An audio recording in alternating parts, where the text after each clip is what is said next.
Le panafricanisme, c'est l'unité des diverses formes d'africanité, dont l'objectif d'obtenir collectivement notre souveraineté et de pouvoir peser dans ce concert des nations où seuls les blocs civilisationnels se font entendre, c'est comprendre la nécessité d'agir dans l'optique de l'unité.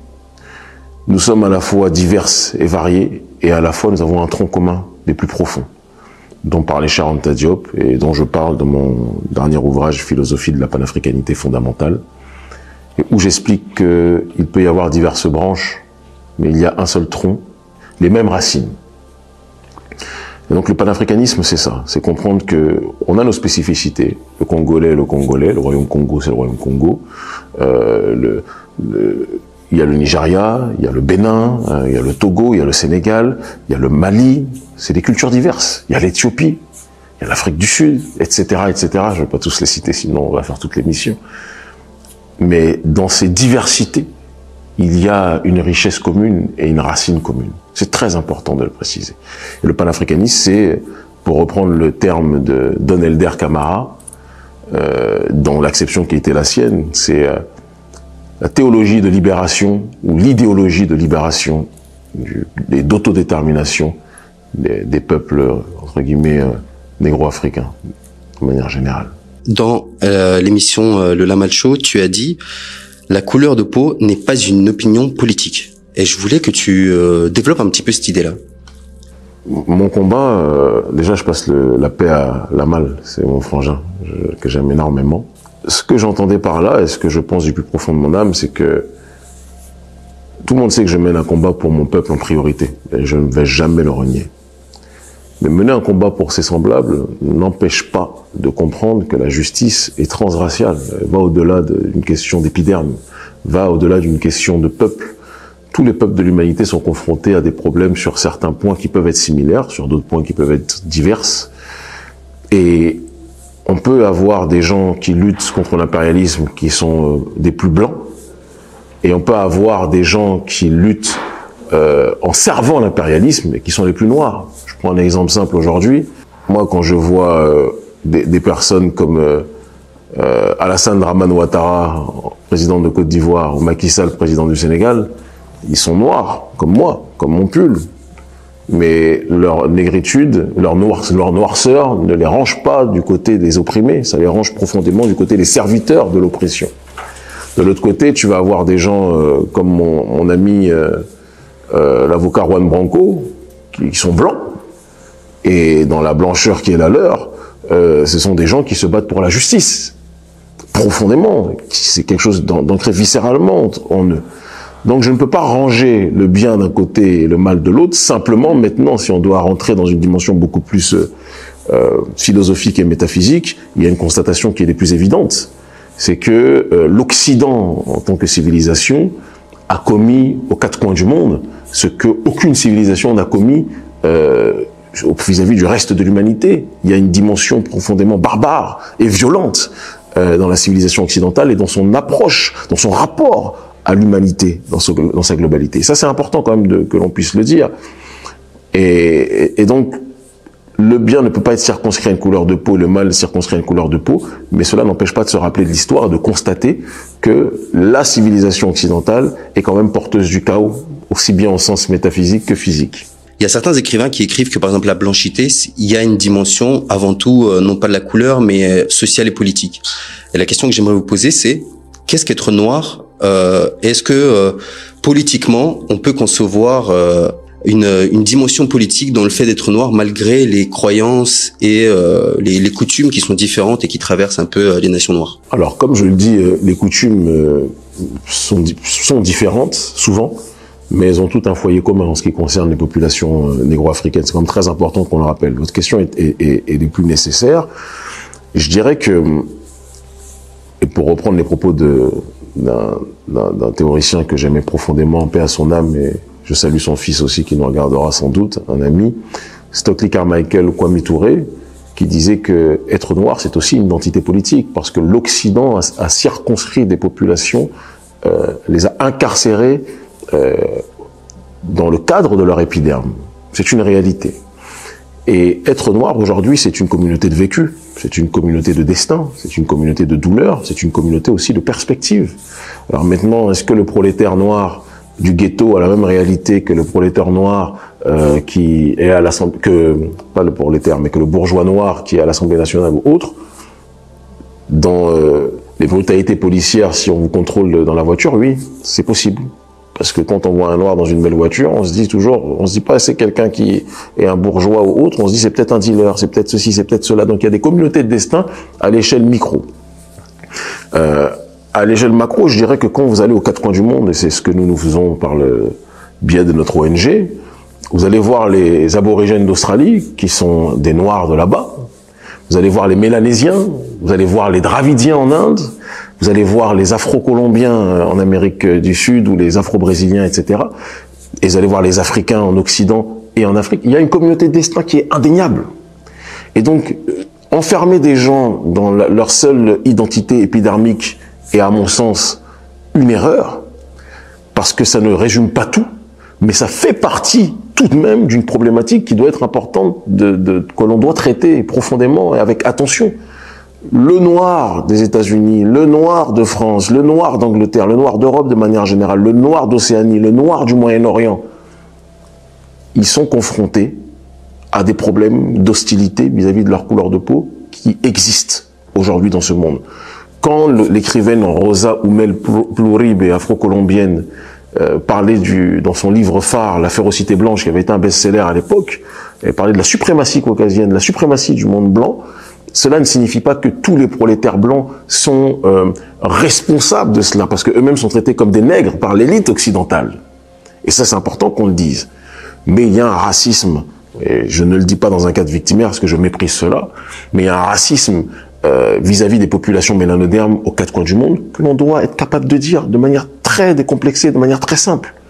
Maintenant, moi, je ne pense pas que c'est en mendiant ou en étant dans des histoires d'antiracisme BA, oui, s'il vous plaît, aimez-nous, on va faire du testing à l'entrée de restaurants ou de autres pour moi, ça ne m'intéresse pas cela. Moi, je pense aussi que les populations mélanodermes, les populations noires de manière générale, doivent se prendre en charge, doivent se responsabiliser, doivent se structurer en communauté, doivent tendre la main à ceux qui leur tendent la main, mais doivent surtout comprendre la nécessité de compter sur elles-mêmes. De l'exclusion de peuples par d'autres naît la volonté pour les peuples exclus de se constituer leur propre puissance. Et c'est un petit peu l'essence de mon dernier ouvrage, Philosophie de la panafricanité fondamentale. Il y a quelque chose que vous avez dit voilà, chacun, on va dire, que ce soit des Noirs qui sont issus des minorités de différents pays ou des Noirs en Afrique, etc. Chacun, on va dire, a des enjeux ou des luttes différentes ou des discriminations, vivent des discriminations parfois différentes. La question que j'aimerais poser, c'est... Mais il y a une communauté de destin quand même. Comment on crée du lien, justement, entre des banlieusards, par exemple, qui se disent, voilà, moi je lutte contre la violence policière du fait que je sois noir, ou le prolétaire africain qui est... je sais pas, assujettis au travail imposé par les multinationales, par exemple. Mais j'ai envie de dire que la pieuvre a plusieurs tentacules, mais la pieuvre reste la même. Ceux qui imposent le racisme systémique en Occident vis-à-vis des populations noires dans les ghettos, ou même au-delà des ghettos, parce que c'est pas circonscrit en réalité, comme je disais tout à l'heure, à une dimension uniquement sociale, c'est la même pieuvre qui a d'autres tentacules, qui asphyxie et qui agit dans une démarche de prédation via les multinationales sur le continent africain. On parle de l'oligarchie néolibérale. Et l'oligarchie néolibérale, dont on pourrait parler d'ailleurs du danger de la nocivité vis-à-vis de tous les peuples de l'humanité. Quand tu vois les gilets jaunes qui marchent dehors aujourd'hui, c'est contre cette oligarchie néolibérale qu'ils combattent, avec des problématiques diverses et variées, différentes des nôtres. Quand je parlais tout à l'heure de la communauté de destin, c'est que la population noire que tu vois ici, c'est les fils et filles. Moi, je suis né en France. À la base, et c'est quelque chose qui n'est pas un secret, mon père est un médecin qui a été ruiné très tôt à son commencement parce qu'il a ouvert un cabinet dans des patelins à l'époque où, comme dirait l'autre, les négros n'étaient pas à la mode, si je dois employer ce terme, qui a mis des années avant de pouvoir rembourser ce qu'il avait pu obtenir en termes de crédit. Quand mes parents ont vécu un moment de leur vie éloignée, j'ai été élevé par ma mère, je suis arrivé en région parisienne avec ma mère seule. Très tôt, j'ai été livré à moi-même. Quand j'ai été mis dehors, beaucoup de gens te disent, j'ai vécu dehors. J'ai connu le dehors plus que beaucoup de gens. Donc, socialement, l'exclusion sur le terrain à la fois ethnique, sur le terrain social et sur un certain nombre de points, je l'ai connu. Je suis rentré après en Afrique. Et en rentrant en Afrique, j'ai été confronté à des réalités différentes, parce que l'exclusion sociale, l'oppression sociale est bien plus violente en Afrique qu'elle l'est évidemment, ce qu'on appelle les ghettos ici, c'est les 3 étoiles ou 5 étoiles pour les vrais ghettos en Afrique. Tu comprends? Sauf qu'en Afrique, je comprends aussi que ceux qui sont les prédateurs, ils ont le visage noir comme moi. Donc ça te montre la complexité, en réalité, de la question de l'oppression qui touche nos populations, et ça te fait comprendre aussi que la dynamique de prédation économique est quelque chose qui doit être pris en considération. Mais c'est cette prédation économique qui est aussi la racine de l'exclusion de nos populations ici. C'est très important de le dire. Tu as dit que tu as connu l'exclusion en France. T'es venu, ça fait combien de temps que t'es en Afrique? Je suis rentré en Afrique maintenant il y a 12 ans. Il y a 12 ans. Alors, la question que j'aimerais te poser, c'est est-ce que c'est cette exclusion, quelque part cette frustration qui a créé ta conscience politique? Et la deuxième question, c'est, après moi j'observe, et c'est un avis tout à fait subjectif, sur différentes personnes qui ont vécu des frustrations tout à fait légitimes et qui en font une lutte, mais que parfois je ressens dans leur réflexion que leur frustration dépasse leur lutte. Je sais pas si tu vois ce que je veux dire. Je comprends très bien. Ils se font. Alors dans ce cas, c'est plus une lutte, c'est une thérapie qu'ils font. C'est une question très importante que tu poses. Moi, je pense que quand je te disais tout à l'heure de l'exclusion d'un homme par un homme, naît la volonté pour l'homme exclu de se constituer sa propre puissance. C'est un phénomène humain. Celui qui a été victime d'injustice a une obsession pour rétablir l'équilibre. Et pour que cette justice puisse être établie maintenant, il y a la question de est-ce que tu te laisses bouffer par l'injustice que tu as vécue et donc tu n'es plus dans une quête de justice mais dans une logique de vengeance. Et dans ce cadre-là, tu es dans une optique essentialiste aveuglante, où tu réussis à sublimer ta douleur et en réalité conjuguer celle-ci avec la volonté d'équité et de justice en n'appliquant pas ce que toi tu as vécu vis-à-vis des autres, en étant dans une dynamique essentialiste comme ceux qui t'oppressent l'ont été vis-à-vis de toi. Et c'est là où le débat véritablement se crée. Tous ceux qui m'ont vu commencer au départ m'ont vu commencer dans une dynamique beaucoup plus violente. J'ai commencé l'activisme politique il y a maintenant, j'ai 41 ans, j'avais 19 ans. C'est important qu'on le dise. On m'a connu médiatiquement en France, j'étais beaucoup moins connu qu'aujourd'hui, mais on m'a connu médiatiquement en France, j'avais 23 ans, 24 ans, dans une dynamique beaucoup plus réactionnaire, beaucoup plus en adéquation avec l'âge qui était le mien, où j'avais des connaissances déjà, je pense, qui étaient sur certains points avancés, mais il y avait la colère de la jeunesse, il y avait une volonté de vous m'essentialiser, mais pour notre couleur de peau, on va vous rejeter aussi de la même façon, le boomerang. Puis après, le temps passe, les voyages se multiplient, la rencontre des divers peuples se multiplie. Je peux dire aujourd'hui en toute simplicité que j'ai voyagé aux 4 coins du monde et qu'on continue à le faire par le biais de notre organisation, notre ONG, l'Urgence panafricaniste, et cela me permet de rappeler que la problématique de l'impérialisme n'est pas circonscrite à une seule couleur, et la problématique des opprimés n'est pas circonscrite non plus à une seule couleur. Maintenant, moi, j'ai choisi, de par ma vie, de par mon vécu, de porter en priorité la question qui touche mes semblables et ma population. Mais en faisant cela, puisque la population africaine et plus globalement les Noirs, de manière générale, sont considérés un petit peu comme les paillassons de l'humanité par l'oligarchie occidentale, si le paillasson se lève, la table qui était assise sur le tapis ou le paillasson va être renversée, et donc ça va bénéficier à tous les opprimés du monde. Toi, je suis pas censé parler peut-être de tes origines, mais t'es tatar. Les tatars sont considérés comme des noirs en Russie, ce sont les nègres de Russie. Donc, l'ostracisme, l'ostracisme, c'est le philosophe Grégoire Biogo, mon formateur en philosophie, qui en parlait, mais l'ostracisme, c'est quelque chose qui touche tous les peuples de l'humanité. Et donc, sublimer sa douleur et en faire une quête de justice, je pense qu'il n'y a rien de plus beau. Et je pense que j'ai atteint ce stade depuis déjà très longtemps.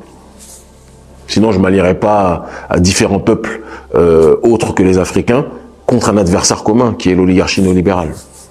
Cet idéal de souveraineté, comment est-ce qu'on le construit en sachant que déjà le découpage de l'Afrique est un fait occidental. Totalement. Et finalement, ce découpage a cristallisé, ancré des identités et des cultures où des gens qui étaient, je sais pas, le Sénégal et le Mali par exemple, ils se sentent différents, alors que si on regarde historiquement, il y a peut-être quelques rapprochements à faire. C'est des questions très importantes que tu poses, et nous-mêmes on peut en parler. Je suis béninois de nationalité, né en France, donc j'ai grandi, vécu 29 ans de ma vie en France, donc français aussi, quoi que j'en dise.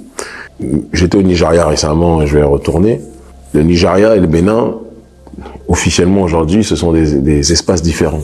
Pourtant, ceux qui connaissent l'histoire savent que une grande partie du Nigeria et du Bénin étaient à la base le même pays. C'est le même peuple. J'ai une partie de ma famille qui est au Nigeria. J'ai une autre partie de ma famille qui est au Bénin. Et c'est valable pour tout le monde. Donc, en Afrique. Donc, il est évident que quand je parle de souveraineté, je ne m'appuie pas sur les frontières qui ont été conçues à la conférence de Berlin en 1884 et 1885. C'est une souveraineté qui doit être redéfinie. Mon logiciel et ma réflexion est de dire que ce n'est pas tant les espaces définis par la conférence de Berlin qui doivent être entendus, écoutés et respectés, mais c'est l'homogénéité culturelle, c'est-à-dire qu'il y a des groupes ethniques qui ont leur réalité, qui ont leur spécificité. Tout à l'heure, je te parlais du royaume Congo. On ne va pas se lever un jour aujourd'hui et effacer la réalité historique de ce royaume. On ne va pas se lever aujourd'hui et effacer la réalité historique de l'ancien royaume, l'ancien empire du Mali. C'est pas possible. Maintenant, ce qu'il faut, c'est comprendre que ces différents espaces ont, comme l'expliquait Cheikh Anta Diop, et comme je l'explique dans mon livre Philosophie de la panafricanité fondamentale, ont des points communs, ont des racines communes. Il y a une unité métaphysique de nos peuples, réelle dans leur conception, dans leur architecture même spirituelle en tant que telle, et traditionnelle. Et on doit être capable d'additionner ces diverses mosaïques pour rentrer dans le cadre de l'État fédéral. Tu vas aux États-Unis, le Wisconsin, c'est pas la Californie. Tu vois ce que je veux dire? Mais cette addition d'États fédéraux crée les États-Unis d'Amérique. Pourquoi ce qui est valable, alors j'ai pas envie de leur ressembler sur plein de points, mais sur ça c'est intéressant. Pourquoi ce qui est valable pour eux ne le serait pas pour nous? Pourquoi il n'y aurait pas une addition de, par exemple, le Royaume du Congo, l'Empire du Mali, le Dahomey, etc., l'Éthiopie et tout ce qui s'ensuit qui pourrait se constituer en respectant les homogénéités ethniques, en respectant les réalités ethniques. Parce que c'est quelque chose chez nous qui est important. Ethnie, c'est famille. Les familles ont un sens. Moi, je crois profondément. Je crois en cette diversité ethnique de l'Afrique. Mais je crois que cette diversité n'est rien d'autre que la multiplicité des branches avec un tronc commun. Et la puissance d'un arbre, c'est d'avoir plein de branches avec plein de fruits, mais un tronc commun et une racine commune. C'est la vision qui est la nôtre. Et c'est ce que j'essaie de développer dans mon ouvrage. Dans tes discours et dans tes livres, tu parles, ou en tout cas t'aspires à un monde multipolaire. Moi, la question que j'aimerais te poser en prenant un exemple actuel, c'est que par exemple quand je regarde le conflit en Ukraine, je me rends compte que finalement la voix qui compte, on va dire, ce sont la voix politiquement je parle, c'est la voix des grandes nations entre guillemets. Ce qu'on entend par grandes nations, c'est les nations occidentales, la Chine, la Russie. La question que j'aimerais te poser, c'est est-ce que pour augmenter quelque part l'influence des pays africains, donner des avis, des positions, et que la Russie mette ça en exergue, sachant les alliances qu'elle a à proximité, ça pourrait donner plus de poids à ces nations-là et de peser finalement dans l'échiquier international. Moi, tout d'abord, je pense qu'il est important qu'on rappelle un élément des plus vitaux pour la compréhension du monde dans lequel nous vivons aujourd'hui. Je ne vais pas passer mon temps dans l'interview à parler du conflit Russie-Ukraine, mais je pense que c'est quand même important que j'en parle une minute ou deux pour qu'on comprenne la réalité de notre rôle et la réalité de ce que nous vivons aujourd'hui, quelles que soient nos couleurs de peau. C'est pas une guerre entre la Russie et l'Ukraine. Ceux qui te disent ça n'ont pas compris ce qui se passe. C'est une guerre contre l'Occident et la montée du monde multipolaire. C'est une guerre contre l'Occident et ceux qui refusent l'hégémonie de l'Occident. Zelensky, youtubeur, humoriste, oligarque, parce qu'il était bien engraissé par les réseaux Soros et autres depuis très longtemps,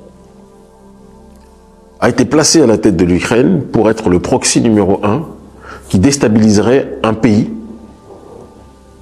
qui dérange aujourd'hui dans sa gestion de la géostratégie, qui dérange profondément l'OTAN. et donc l'Occident. Ce qu'on appelle les grandes nations, les nations occidentales qui sont enrichies sur le dos de l'esclavage et de la colonisation. On peut le dire aussi très simplement comme ça. Poutine réagit, certains diront surréagit, et ça donne la guerre en Ukraine. Mais c'est comme si moi je viens, je te lance des pierres, je te provoque, je suis devant ta maison, je dis, je peux dire des trucs vulgaires, je dis mais je vais te niquer ta mère, et je t'ai dit, je vais te briser les os, je vais te boire ton sang, je t'insulte, je brûle ton jardin, je fais n'importe quoi devant. Et un jour, toi, tu restes pendant des années calme, tu dis attention, un jour je vais réagir, ça va être bizarre. Et finalement, tu réagis, et c'est une guerre démesurée. Maintenant, moi, j'appelle derrière moi toutes les nations occidentales, qui étaient celles qui me motivaient en réalité à t'insulter. Est-ce que c'est une guerre de toi contre moi ou c'est une guerre de toi contre ceux qui me back up? C'est ça la vraie question. Essayez de le dire dans un langage que tout le monde comprenne. C'est ça la vraie question. Et donc, partant de ce principe-là, il s'agit pas de, il s'agit pas d'être de pom-pom girl, ouais, t'es pour les uns, pour les autres. Moi, je vais être très clair, je sais très bien qu'il y a du racisme en Russie. Personne va me faire dire le contraire. C'est pas un pays facile, et c'est pas un pays où j'irai vivre longtemps. J'aime bien aller à Moscou parfois quand j'ai des conférences, etc., tout ce qui s'ensuit, bien évidemment, ou quand je discute avec les autorités russes, comme quand je discute avec les autorités turques, ou iraniennes, ou cubaines, etc., bien sûr. C'est une très belle ville. Mais je ne confonds pas mon statut de leader d'opinion africain, qui est apprécié à cause de son influence en Afrique, avec le traitement de mes frères, qui vivent parfois des grandes difficultés là-bas à Moscou. Il faut qu'on soit capable de le dire. Ou même les Tatars, qui est originaire de ce peuple-là, la vie des Tatars en Russie, elle est très loin d'être simple. Ça aussi, il faut qu'on le dise. Donc il ne s'agit pas de oui, les gens c'est les anges, les autres c'est des méchants, etc. Non, ça, ce serait du bullshit. La vraie question, c'est, il y a une guerre des mondes. Et dans cette guerre des mondes, la vraie question, c'est plus le capitalisme contre le communisme, c'est une guerre à la fois physique et c'est une guerre à la fois métaphysique. C'est la guerre du modernisme contre la guerre du monde traditionnel. Le monde moderne dégénéré, le monde progressiste avec ses valeurs qu'ils veulent imposer aux quatre coins de l'humanité comme si c'était leur qui devait être imposé à tout le monde, contre des peuples enracinés dans leur tradition, dans leur orthodoxie, et qui disent que eux, ils ont leur façon de voir le monde. C'est cette guerre-là qui est en train de se dérouler aujourd'hui. Et si on ne comprend pas cela, on ne comprendra pas la direction que tout est en train de ce que le monde est en train de prendre. On est obligé de comprendre cela. C'est plus capitaliste contre communiste, c'est globaliste, progressiste, moderniste contre le bloc traditionnel. Et c'est pour ça que tu vas avoir des peuples qui sont très différents. J'explique ça en profondeur dans l'ouvrage, mais qui ont un objectif commun, les Chinois, les Russes, les Iraniens, et nous-mêmes qui représentons dans le cas de la société civile, mais ce bloc un petit peu panafricaniste, ce bloc qui défend son identité, il ne faut pas croire que ce soit un hasard ce qui se passe là. Et de la même façon que nous luttons contre l'armée française, nous mobilisons les gens contre les bases militaires françaises en Afrique, ce n'est pas simplement contre le gouvernement français que nous luttons. C'est contre l'occidentalisation du monde qui nous a imposé. C'est une ultime décolonisation qui est en train de se faire. Il y a eu l'effondrement du mur de Berlin. La guerre qu'il y a là, c'est un nouveau mur qui est en train de pencher dans une direction ou dans une autre. Et si les gens ne comprennent pas cela et pensent que c'est simplement une guerre du méchant russe contre le méchant, on n'aura rien compris. Il ne s'agit pas d'être des pom-pom girls des Russes. Les Russes ne sont les messies de personne. Et les Russes ont aussi beaucoup de problèmes qu'il faudra qu'ils règlent, et que je leur dis toujours. Ne pensez pas qu'il y a des gens en Afrique qui prennent dans les manifestations des drapeaux Russie. Ça, je dis que c'est la plus grosse erreur. Jamais de la vie tu me verras tenir un drapeau Russie, où Poutine jamais de la vie. Poutine ne sera jamais le messie des Africains. Et jamais. Mais cette guerre-là est une guerre qui nous préoccupe tous. Et qui nous concerne tous. Alors, quand tu parlais de blocs, etc., moi, ça me rappelle deux théories, ou en tout cas deux visions, et je voulais savoir si ta pensée se rapproche de ces deux théories. La première, c'est Samuel Huntington. C'est sûr, t'as même parlé de Samuel. J'ai plus le nom du livre, mais en gros, il parle d'un conflit civilisationnel. Et le deuxième, c'est peut-être un peu plus métaphysique, c'est la crise du monde moderne de René Guénon. Ah, mais là, tu parles de beaucoup de mes lectures. On est en plein dedans. Et dans cet ouvrage-là, sauf que je développe ça dans une acception africaine, mais c'est exactement de cela dont je parle. On est aujourd'hui, et c'est ça l'erreur que beaucoup de gens font, c'est qu'ils combattent politiquement sans comprendre que tu ne peux pas comprendre la réalité politique sans comprendre la réalité métaphysique. Parce qu'il n'y a aucune réalité matérielle sans la dimension immatérielle qui engendre la réalité matérielle. L'Occident, au sens physique, est une civilisation, je l'ai dit tout à l'heure, de la barbarie. Une civilisation qui est capable d'aller génocider les Indiens, d'aller esclavagiser des centaines de millions d'Africains, qui est capable d'aller assujettir les populations aborigènes d'Australie, de Mélanésie, qui est capable de, pareil, d'assujettir dans différentes autres régions du monde les populations sombres à la peau sombre. C'est une civilisation du sang sur le terrain physique, mais sur le terrain métaphysique, quand tu étudies l'Occident, et ça, un blanc, comme René Guénon le dit, l'Occident signifie le chaos, signifie la chute, signifie la perte de spiritualité. Et nous le voyons. Si nous sommes dans une civilisation, l'Occident, où il y a les records d'athéisme, les records de désacralisation des choses, manifestés, matérialisés, illustrés par des Charlie Hebdo, qui ne respectent rien de la sacralité. C'est une civilisation de la décadence. C'est une civilisation où on autorise les hommes à tomber enceintes. C'est-à-dire que Dieu crée quelque chose, mais cette civilisation s'excite à systématiquement faire des choses qui sont opposées aux lois de la nature. Et ils appellent ça le progressisme. Donc, nous sommes en Occident, ici, là, où nous tournons cette interview, nous sommes dans une civilisation qui promeut le chaos, promeut l'éloignement des règles initiales, des règles traditionnelles, des règles primordiales. Et la contestation qu'il y a vis-à-vis de l'Occident est à la fois politique, mais est profondément dans une acception métaphysique. Le combat que nous menons, nous, contre l'Occident, est profondément métaphysique. Parce que, tu vois, l'Occident a tendance à... Ce qui est traditionnel, le mot qu'ils emploient, c'est obsolète. Oh, ça c'est vieillot, c'est obsolète. Nous, ce qui nous intéresse, c'est ce qui est nouveau. Mais parce que le peuple récipiendaire de ce modernisme, ou je dirais même plus loin, le peuple matriciel de ce modernisme, est un peuple récent à l'échelle de l'humanité. Et parce que c'est un peuple récent à l'échelle de l'humanité, c'est comme un nouveau-né, tout ce qu'il va découvrir est nouveau. Et il y aura de la valeur que ce qu'il découvre. Ce qui est ancien ne le préoccupe pas. Ce qui compte, c'est ce qui est nouveau. Et c'est pour ça que la civilisation occidentale va dire, quand elle arrive en Amérique, excusez-moi, elle va dire c'est le nouveau monde. Mais c'était le nouveau pour cette civilisation occidentale. Mais il y avait déjà des gens qui étaient là. Et comme l'explique Ivan van Sertima, dont nous étions là avant Christophe Colomb, il dit, mais Christophe Colomb découvre un nouveau monde pour lui. Il y avait des populations qui étaient là depuis très longtemps déjà là-bas. Amérindiennes dont on parle, mais africaines aussi. J'encourage tout le monde à lire Ivan van Sertima, c'est très intéressant. Et l'erreur que les gens font, c'est de circonscrire la réalité de l'Orient à uniquement le monde arabe, etc. Dans l'Orient, il y a la dimension du caché. Il y a la dimension de l'ésotérisme, il y a le Proche et le Moyen-Orient. Et ce que l'on appelle aujourd'hui l'Égypte, ce que certains appelaient auparavant Kémet, le berceau égypto-nubien était ce Proche-Orient-là. Et était une boussole de cet Orient, de cette sacralité, de ce cachet, de ce sacré qui par la suite s'est étendu dans différentes couches du continent africain. Donc l'Orient n'est pas géographique, c'est aussi métaphysique. Tout comme l'Occident n'est pas géographique, c'est aussi métaphysique. Quand je vais à Abidjan, mon frère, il y a des endroits où je vois, je peux te dire que c'est l'Occident. Quand tu vas à Dubaï, frère, c'est pas l'Orient, c'est l'Occident.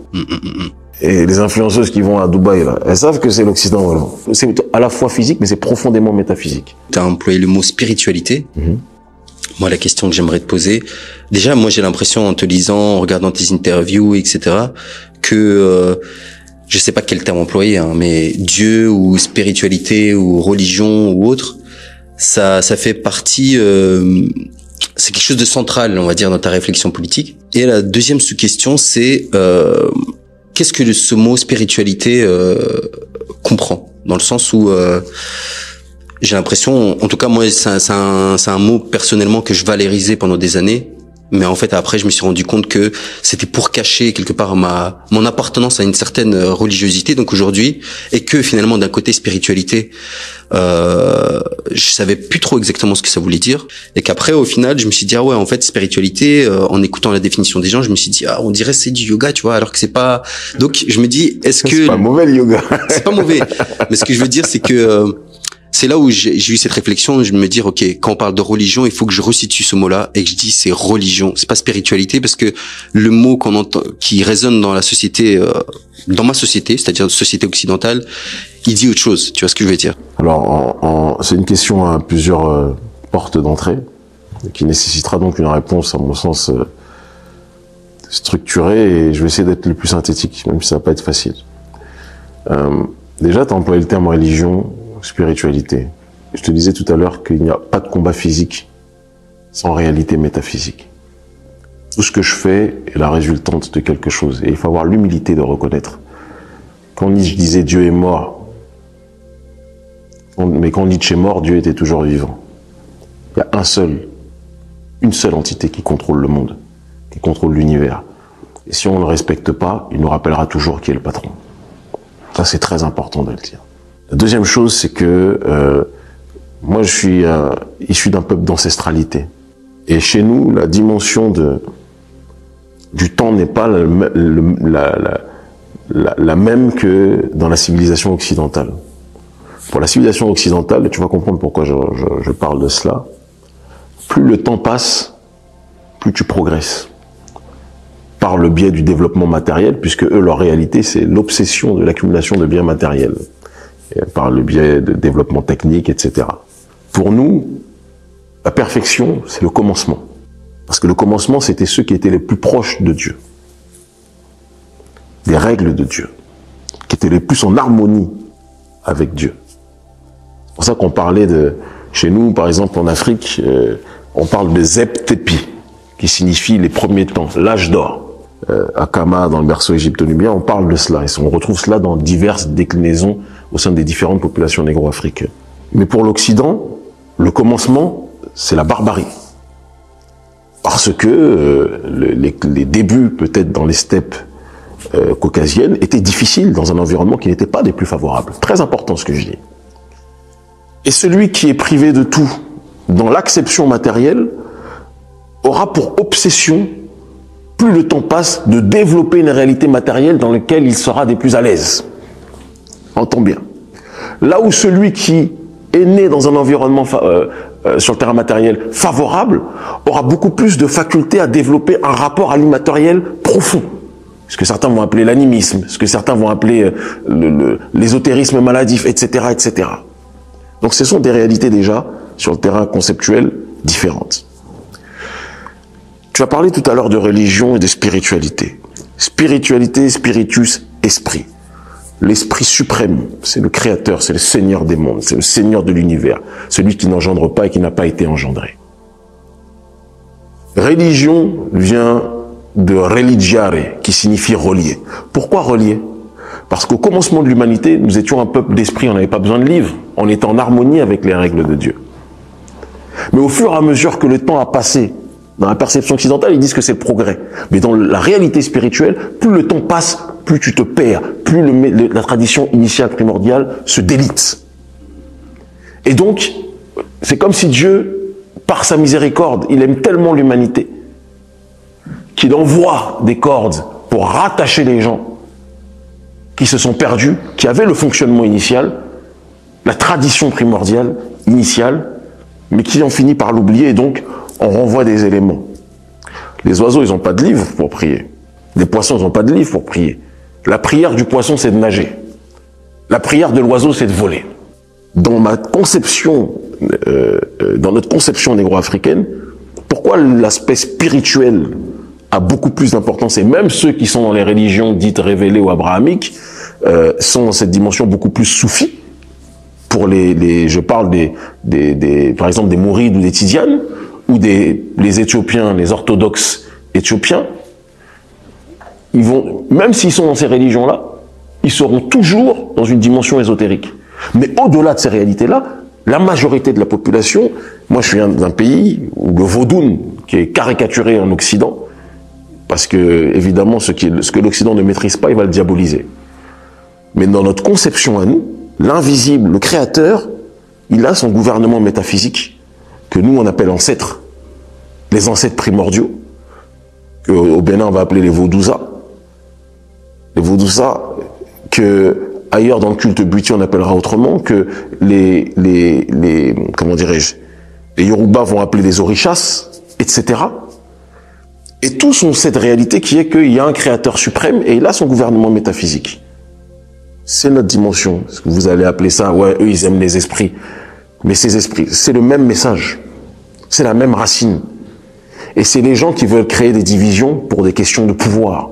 Mais notre peuple est profondément comme cela. Et moi, je réagis, j'agis toujours en conformité avec ce gouvernement métaphysique du Créateur. C'est-à-dire que j'essaye, ça ne veut pas dire que je suis parfait, je fais plein d'erreurs, je peux être dans les foutaises, dans ma mentalité, parfois je suis plus proche d'un Tupac que d'un gardien de tradition initiale, faut qu'on soit clair aussi. Mais, et je l'assume complètement, ce gouvernement métaphysique que les Africains appellent les ancêtres, c'est pas juste parce que quelqu'un est plus vieux que moi, si Blaise Compaoré meurt demain, dans 10 ans, 20 ans, on va pas commencer à prier Blaise Compaoré en disant « Ah, c'est un ancêtre », ça n'a rien à voir avec ça. On parle des ancêtres primordiaux. Ce que toi, dans ta conception, tu vas appeler les anges du gouvernement originel du Créateur. Tu comprends ce que je veux dire? Il y a une correspondance. Fridtjof Schuon, auteur métaphysicien, parlait de l'unité fondamentale des spiritualités et des religions. Tu lis beaucoup de Sophie, hein? Et je lis surtout beaucoup de métaphysique. D'accord. Et dans de cette métaphysique-là, je lis des gens qui vont être des vaudous, des vaudous, je peux lire des gens qui sont dans le buti, je veux lire des gens qui sont dans le soufisme, je veux lire des gens qui sont dans l'orthodoxie chrétienne. Je les lis partout. Tu me demandais ce que je suis, je me considère comme profondément métaphysique et métaphysicien. En ce sens-là, et cet ouvrage-là est un ouvrage de métaphysique dans la conception africaine, profondément, mais qui relie la métaphysique à la politique. C'est ça la dimension qui est la mienne. Dans une interview accordée à Think Your View, tu disais « Rentrer en Afrique m'a permis d'avoir plus de distance critique sur la question des confrontations entre identités et de beaucoup plus analyser la problématique des classes. » Qu'est-ce qui a changé? Comment t'as agencé ta pensée? Et quelle est la réalité que tu découvres en termes de classe, si je comprends bien, en Afrique? Quand tu vis en Occident, tu es traité en fonction de ta couleur de peau. Moi, je t'ai dit que mon père est un médecin qui a été ruiné très tôt, qui a remonté la pente longtemps après, mais médecin quand même. Ma mère autodidacte, qui par la suite, après femme de ménage, qui après en a bavé, et qui a fini par faire auxiliaire de puriculture, après elle a fait le concours d'infirmière, etc., etc. Mais mes parents donc sont pas des gens bêtes, ils sont pas des gens non éduqués. Enfin, on peut ne pas faire des études et être très intelligent, ce n'est pas la question. Mais j'ai toujours été traité comme un citoyen de seconde zone, par ma couleur de peau. Aujourd'hui, c'est à la mode de parler des contrôles au faciès ou de la brutalité policière. Mais nous, on a vécu la brutalité policière, il n'y avait pas les réseaux sociaux. La négrophobie que j'ai connue en province ou en arrivant en région parisienne était des plus violentes. Tu comprends ce que je veux dire? Donc, on me jugeait pas sur mon rapport social, on me jugeait sur ma couleur de peau. Sur ma réalité sociale, on me jugeait sur ma couleur de peau. Et de la même façon, quand je suis arrivé en Afrique, j'ai été confronté à des réalités que je ne pouvais pas nier, qui était qu'il y avait une minorité qui se gavait, elle était noire cette minorité, il y avait une majorité qui vivait en dessous du seuil de pauvreté. On est dans des pays où aujourd'hui les gens vivent avec moins de 100 à 150 euros par mois. Est-ce que c'est normal? Donc, je ne peux pas être aveugle à la réalité des différences de classe sociale quand j'arrive en Afrique, sous prétexte que je me bats aussi pour la défense des populations noires aux quatre coins du monde. En Afrique, j'étais obligé de m'imprégner de la réalité des différences de classe sociale, parce que c'est trop grand. Je vais avoir des gens qui ont des maisons que même en Europe, même les présidents n'ont pas, qui quand ils sont riches, c'est une richesse qui te donne envie qui te donne des pulsions meurtrières même. Et tu vois d'autres personnes qui s'accotoient des personnes qui vivent en dessous du seuil de pauvreté, qui sont des serfs, qui sont des esclaves. Et ça te rappelle que le capitalisme est la racine de l'esclavage. Ça fait pas de moi un communiste ou quoi que ce soit, etc. Mais ça fait de moi quelqu'un qui analyse la réalité sociale. Et je pense que D'ailleurs, c'est ce que j'explique dans mon ouvrage. Moi, je conceptualise ce que l'on appelle l'alodo. L'alodo, dans ma langue en fondé, ça veut dire l'entraide. Moi, je crois en un solidarisme endogène. On n'a pas attendu Karl Marx et sa longue barbe pour connaître la réalité des classes, de l'unité et des différences de classe sociale et de la nécessité de la solidarité, insérée, enracinée dans la dynamique de la tradition. Et donc, d'ailleurs, c'est par hasard, aujourd'hui, mon organisation travaille avec le Parti communiste béninois. C'est le parti dont je me sens le plus proche. Et si dans le cadre de prochaines échéances politiques institutionnelles dans les années à venir, on doit agir, le Parti communiste ne sera pas loin de notre réalité, parce que c'est dans le logiciel, même si on peut avoir des nuances et des différences, mais c'est politiquement la structure dont je me sens le plus proche. Je peux pas faire semblant que les différences sociales sont des plus criantes. Et Frantz Fanon disait que il arrivera un moment où le colon blanc partira, mais sera remplacé par le colon noir. Et le prédateur sur le terrain capitaliste sera noir de peau. C'est ce qui se passe aujourd'hui. Les oppresseurs de nos peuples en Afrique sont noirs. Ils agissent en concubinage incestueux avec l'oligarchie néolibérale blanche, mais ils sont noirs, frère. Il faut qu'on soit capable de le dire avec une grande simplicité. Donc, en Occident, je suis obligé d'être sensible à la discrimination raciale qui touche mon peuple, que ce soit en Europe, que ce soit aux États-Unis, ou même au Moyen-Orient, quand ça touche nos populations, ou en Asie, bien évidemment. Mais je ne nie pas, et je ne pourrai jamais nier, puisque j'y vis en Afrique. J'y suis 70% de mon temps, c'est en Afrique que je vis, tout le temps. Je ne peux pas nier qu'aujourd'hui, il y a des oligarchies noires qui sont le plus grand problème de notre peuple. Et il y a un adage qui dit qu'une civilisation, je le répéterai jamais assez, il y en a qui disent KS, tu le répètes trop, mais je le répéterai jamais assez. Une civilisation n'est détruite par l'extérieur que si elle est rongée de l'intérieur. Et c'est cette élite-là corrompue qui est le véritable problème. Tu dis que le capitalisme est la racine de l'esclavage. Qu'est-ce que tu penses des gens qui disent que le capitalisme, d'un point de vue économique, ne connaît pas le racisme? Tu sais, dans la vie, il y a la surface et il y a le fond, toujours. La plus belle illustration du propos que tu énonces, c'est Black Lives Matter, qui est la plus grande fraude du siècle. Dans Black Lives Matter, c'était même pas un mouvement, à la base c'est 3 sœurs que j'aime, pour lesquelles j'ai de l'amour. Elles ont lancé un hashtag.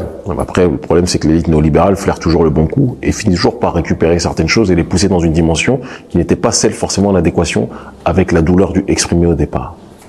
C'est comme les gens qui mettent les t-shirts de Che Guevara aujourd'hui, ça récupère toujours alors que c'était ce qu'ils combattaient quand le Che était vivant. Black Lives Matter, aujourd'hui t'as Coca-Cola, t'as Nike, t'as toutes les marques qui exploitent, qui sont des esclavagistes modernes, qui ont big up ce concept, qui ont big up Black Lives Matter et qui ont encouragé les nôtres aussi à être dans cette dimension de mendicité. C'est un autre sujet, on aura l'occasion d'y revenir peut-être. En disant oui, nos vies noires comptent. Rappelez-vous que nos vies noires comptent, comme si c'est en disant ça que les gens allaient arrêter de nous shooter. Il faudrait remarquer que ça n'a pas diminué. Et que les George Floyd et autres, c'est quelque chose qui ne s'arrêtera, de toute façon, en Occident, je le pense profondément, jamais. Moi, c'est mon point de vue dessus, j'ai un regard très lucide sur cette réalité.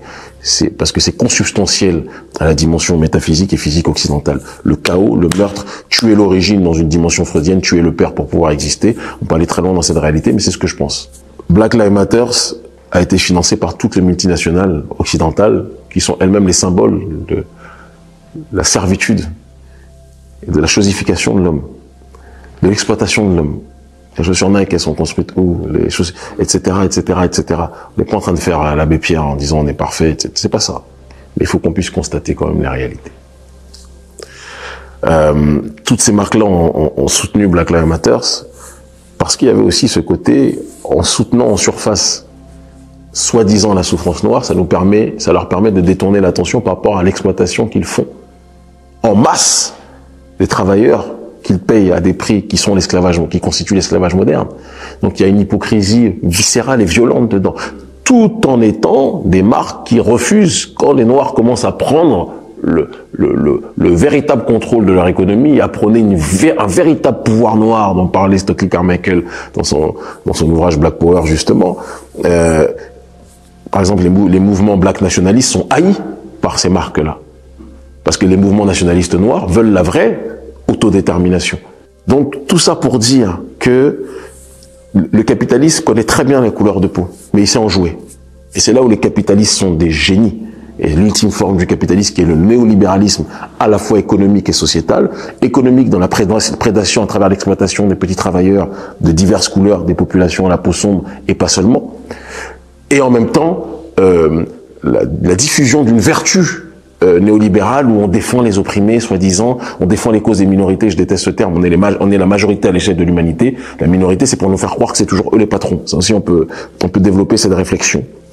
Donc, il y a un double standard, il y a une connivence de surface et une exploitation de fond. Et ce qui compte, ce n'est pas la surface, ce n'est pas la carrosserie, c'est le moteur. Et donc, quand on dit que le capitalisme est la racine de l'esclavage, c'est une réalité. Je comprends les gens qui disent purée, enfin, on parle de nous. Tu vois ce que je veux dire? Quand ils voient ça à la télé, quand ils voient des trucs sur Netflix, etc., ils disent enfin, on parle des bavures policières. Mais on en parle comment? Des Noirs. Comment est-ce qu'on reste lucide? Ce que je veux dire, c'est, il y avait quelqu'un qui disait pour empêcher les peuples de raisonner, il faut leur imposer des sentiments. Forcément. Mais toi-même, tu viens de finir l'émission, là, on part. Parce que là, ce que t'as dit, là, t'as tout résumé. Pour les empêcher de raisonner, on impose la dictature de l'émotion. Et l'émotion est une diversion. Tu m'as parlé de Netflix, qui est l'un des plus grands outils aujourd'hui au XXIe siècle de l'ingénierie sociale pour détruire les peuples. Et je vais aller plus loin pour détruire notre peuple. Le message qui est diffusé dans Netflix, mon frère, c'est pas fait pour exalter l'autodétermination de notre population. C'est fait déjà pour diviser l'homme et la femme. Il faut bien analyser ce qui est fait. C'est fait pour pousser l'homme noir à aller dans une direction éloignée de sa propre ontologie, profondément. Et c'est fait pour pousser la femme noire à penser qu'elle n'a pas besoin de l'homme noir. Il faut bien analyser les films. Cette dictature de l'émotion, en s'appuyant sur des douleurs réelles qui existent, c'est quelque chose sur lequel on doit réfléchir profondément. Et ça, c'est le néolibéralisme sociétal. On a parlé tout à l'heure du néolibéralisme économique, à travers l'exploitation de masse des petits travailleurs, en Asie du Sud-Est, en Afrique ou ailleurs. Il serait intéressant que l'on parle maintenant du néolibéralisme sociétal, qui est une sorte d'impérialisme de la vertu, où ils prétendent défendre les bonnes causes, mais c'est jamais nous qui racontons l'histoire. Ou quand nous racontons l'histoire, on doit rendre des comptes à ceux qui financent l'histoire que nous racontons. Et donc, nous ne contrôlons pas notre propre narratif. C'est important de réfléchir sur ça. Et si on ne contrôle pas notre propre narratif, mais c'est comme les gens, aujourd'hui, au pays, je sais pas si tu vois un petit peu, et moi, tu vois, je suis objectif, je suis très proche du Hezbollah, mais ça m'empêchera pas de dire la vérité par rapport au comportement que beaucoup de Libanais, qui sont très différents du Hezbollah d'ailleurs, ont dans beaucoup de pays d'Afrique. Aujourd'hui, les restaurants libanais, ils ont je vais pas dire le monopole économique, mais ils ont un très grand pouvoir économique dans nos pays. D'accord? Ça n'empêche pas qu'ils peuvent faire de la bonne nourriture, là n'est pas la question. Mais il y a des comportements qui sont toxiques d'une grande partie de cette communauté vis-à-vis du reste des Négro-Africains. Mais dans leurs boutiques, aujourd'hui, c'est les Noirs qui sont en vitrine. Mais celui qui prend l'argent, c'est pas le Noir. Les Noirs prennent les miettes. Comme à l'époque de la plantation. La plantation, c'est les Noirs qui sont là. Mais celui qui récolte les fruits de la plantation, parce qu'il dispose des moyens de production, c'est l'oligarque blanc. Comment est-ce qu'on germe cette graine, ça, dans la tête des gens que tu veux défendre? Je te dis ça parce que, par exemple, en Belgique, il y a un quartier qui s'appelle Port de Namur. C'est un arrêt de métro. Je connais très bien. Et il n'y a pas de Noirs qui contrôlent, très peu de Noirs qui contrôlent les boutiques. Exactement. Et c'est frappant. Pourtant, c'est des Noirs qui travaillent, des Noirs qui consomment, etc. T'es allé jusqu'à Port de Namur, mais on peut aller à Château d'Eau, c'est à côté. En plus, c'est un lieu historique. Et à Bruxelles, il y a un lien à la fois colonial, historique avec le Congo, Totalement. etc. Et que moi, je me posais la question. Je me disais, qu'est-ce qui fait que les mecs, ils se disent pas, bon, en vrai, même s'ils sont 10, il y a notre pote, notre boug, il ouvre ça, on soutient lui. Tu vois ce que je veux dire? La vraie question, c'est que, et là, on rentre dans des questions internes, donc ça peut être gênant d'en parler avec toi, mais la vraie question, c'est quand un frère ouvre, est-ce que ses frères veulent qu'il réussisse? Ça, c'est une vraie question interne à notre communauté, qu'il faut qu'on soit capable de dire. J'ai un des frères dans mon média Afrique Résurrection, qui a une émission qui s'appelle Ubuntu Business, où il rappelle souvent que la réussite économique de notre communauté dépend de l'amour que nous avons les uns pour les autres. C'est une réalité. Et quand l'un des nôtres brille, les premiers qui vont attaquer l'un des nôtres, ça va être ses semblables. Tu sais, je vais aller même plus loin. Tout le monde sait, je suis fiché à la section antiterroriste aujourd'hui encore. Psartek. C'est mon ballon d'or. Tout le monde sait que je suis surveillé par la DGSE et tous les services de renseignement. Je suis surveillé par les services de renseignement extérieurs français, partout où je vais. Je suis surveillé, on a été cité par la CIA comme... pas par la CIA, par le secrétariat d'État américain, qui est l'équivalent du ministère des Affaires étrangères américain, moi et ma sœur Nathalie Yamb, comme étant les figures du sentiment anti-occidental en Afrique aujourd'hui, les figures principales. Donc on a été ciblés par eux. Et je subis une répression, une surveillance qui dépasse l'entendement. Moi, je suis né pour ça. Mais ceux qui m'attaquent le plus, ceux qui sont les plus jaloux, ceux qui font preuve de la plus grande bêtise, qui sont dans des calomnies, ce qui m'empêche pas d'être aujourd'hui suivi par des millions de gens sur les réseaux sociaux, notamment Facebook, qui est le réseau le plus populaire en Afrique. Mais ceux qui sont les plus jaloux, ce sont des Noirs, frère. Il faut qu'on ait le courage de le dire. Les plus grandes altercations que j'ai eues dans ma vie, j'ai fait du placard 2 fois en Occident, j'ai fait du mandat de dépôt 2 fois en Afrique. C'était pire en Afrique qu'en Occident, évidemment, même si en Occident c'était plus long. Mais ceux qui m'ont fait le plus de mal, entre guillemets du mal, parce que je suis dur à cuire quand même, mais ce sont des Noirs.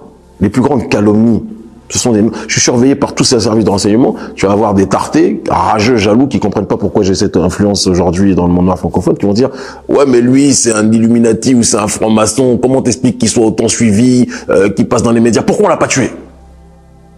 S'il dérange, pourquoi là? Parce qu'aujourd'hui, maintenant, la règle, c'est si tu déranges, faut qu'on te tue. C'est-à-dire qu'il y a des Noirs, ils ont inséré dans leur esprit, faut que tu meurs vite. Et c'est là, après, on va te célébrer. Donc je reviens maintenant, j'avais envie de dire ça parce que ça me fait rire en fait.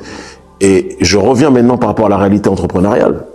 Un Noir va ouvrir, il va réussir à réunir les fonds pour ouvrir une belle boutique. Ceux qui vont les premiers essayer de saboter son truc, ça va être des Noirs qui vont dire mais pourquoi lui réussit, pas moi? Donc on a aussi ce principe, pas tous, c'est en train de changer avec la nouvelle génération, mais il y a ce principe d'autodestruction qui est très présent chez nous. Des égos hypertrophiés créent malheureusement une destruction collective.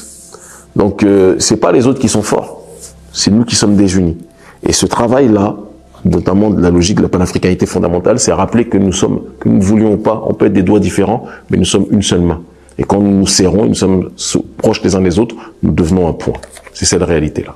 Merci beaucoup. Une dernière question. Ton livre, il sort quand? Et c'est quoi le message de ton nouveau livre? Ce livre, donc, Philosophie de la panafricanité fondamentale, qui est le livre que j'ai mis le plus de temps. J'ai connu beaucoup d'épreuves en l'écrivant. Beaucoup d'épreuves. Les gens ne peuvent pas imaginer, mais comme je suis un soldat, je ne m'épanche jamais sur ces situations. C'est un livre de philosophie pure sur le panafricanisme, sur la conscience africaine, la conscience noire de manière générale, parce que ça parle aussi bien des aborigènes d'Australie, que des Dravidiens en Inde, que des Semang en Asie, que des Africains, que des Afro-Américains, que des Afro-descendants en Amérique du Sud ou en Occident. Ça parle de la tradition et de l'autre monde qu'est le modernisme.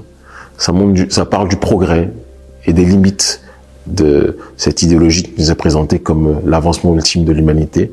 Ça parle du piège du matérialisme, de la nécessité de la compréhension de l'immatériel. Ça parle de la nécessité pour les peuples traditionnels de s'unir et de résister à l'hydre néolibéral, qui est la matrice quelque part de ce modernisme. Merci beaucoup Kémy Séba. Est-ce que tu as quelque chose à rajouter? Je pense que tout a été dit dans cette interview et je te remercie infiniment. Je pense que ça aussi c'est un message pour tous les médias communautaires, qu'ils soient hip-hop, qu'ils soient politiques, qu'ils soient ethniques ou autres. Il faut toujours approfondir les sujets, il faut faire un vrai travail de fond. Et je te remercie d'avoir fait un travail rigoureux, journalistique. Dans le cadre de cette interview, ça nous a permis d'exposer, de propager une réflexion qui nécessite de l'être. Merci infiniment.